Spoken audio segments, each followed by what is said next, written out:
So there's a text called the Yoga Sutras of Patanjali. And this text is where we get kind of our all of the practices of yoga. This text though has like four books, if you will. Most of this text is about the kind of the philosophy and the mental piece of yoga. And only in a very small portion, it talks about this eight limbs and even again, the physical practice of yoga. But it is in there. And basically in the text, he says, kind of once you have all of these things, this is the complete practice of yoga. Now we'll go through one by one, and you can think of it a little bit in terms of a linear process, but in yoga, nothing is really linear, and especially in all of the Vedic traditions, everything's kind of very circular. So everything kind of weaves in and out on its own. But technically, this could be a linear process. So the first two things we have are called the yamas and niyamas. And this is what those articles that I sent talked about. So the yamas are called the restraints or ethics or the wise characteristics. And the niyamas are observances for peace or codes for living soulfully. They're defined in many different ways. If you read those, there's 5 of each of them. And they may start to look a lot like the 10 Commandments. So if you read them and you're like, oh, this is kind of, thou shalt not steal, you know, those sorts of things.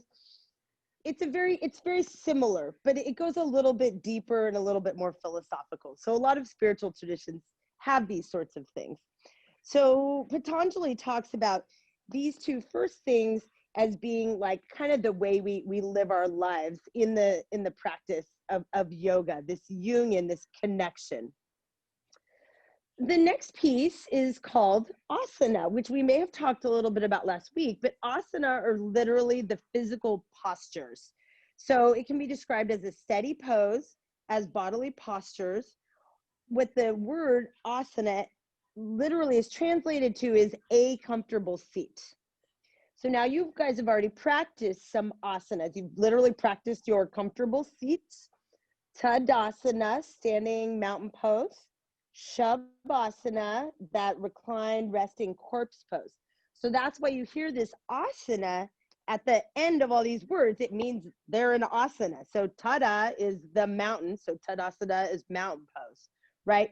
Shavasana, shava means dead or death or lifeless, and that's why it's corpse pose. So if you see the word asana, it means it's a pose, right? So this is the root word of all the poses. Now, something like what we just did right now, these half sun salutation, it was more of an action. So we kind of paused in the poses, but it was more about the whole sequence together as opposed to just investigating the one pose.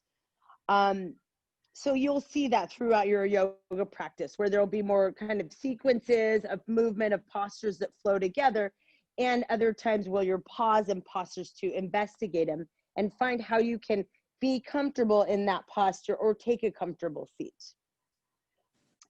The next one is called pranayama.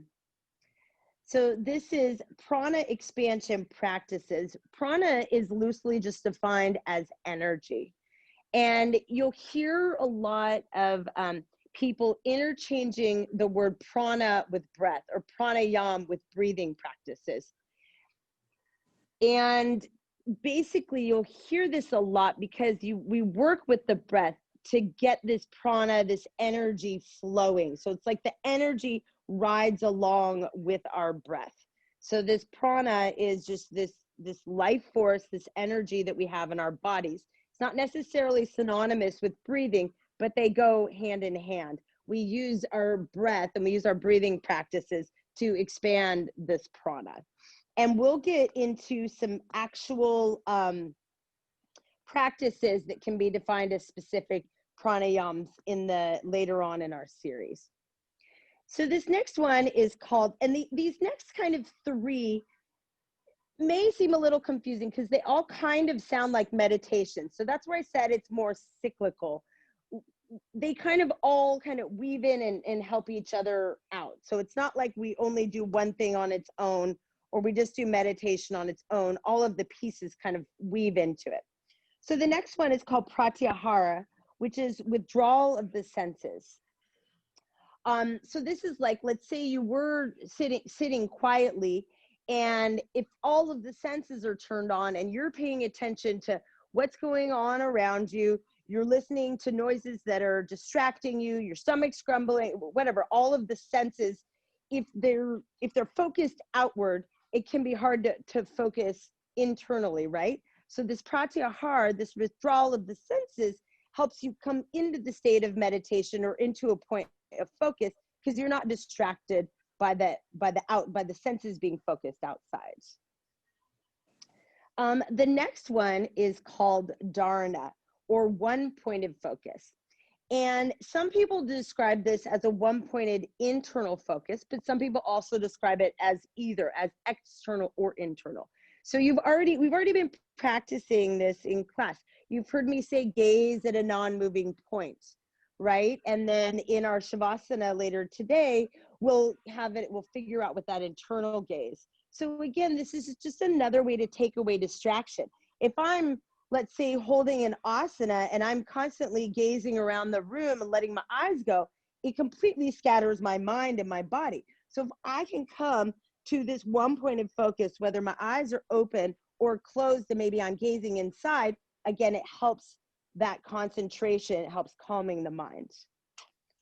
So then we get to dhyana, which is officially meditation. And meditation is kind of this, there can be so many ways to describe it, but it builds on these things, this single pointed focus. It might build on the breath and the expansion of prana.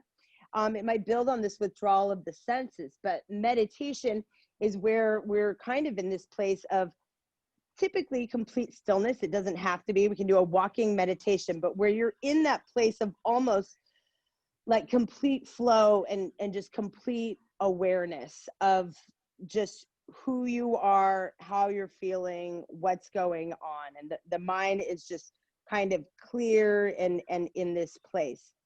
And all of these things, the way my teacher describes it is this pranayama can be these breath prana expansion practices. So they're techniques that we do, but it's also a state to be in this energized state of prana. So at the same time, meditation is a practice. We sit down to actively meditate, but then we also, the goal is to be in this state of meditation where you're in this complete stillness and you're kind of just wrapped up into the experience of what is, not distracted by anything outside and not distracted by your thoughts. And then the last one, samadhi, is the realization of the self, or self-realization. So this is kind of that bigger, maybe somewhat elusive place where we fall in and out, where it's like you have this complete understanding of who you are and what your place is in the universe, or in the cosmos, as people like to say. So, and this could be, you know, maybe if you're trying to go for, if your goal is, let's say, enlightenment, all of this is what's here in samadhi.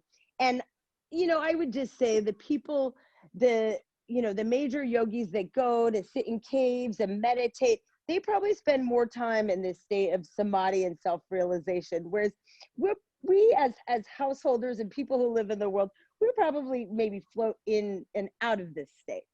But it is kind of, if we're going on the linear path, it is kind of that goal of this like complete understanding, loss of suffering. I'm at this place of oneness.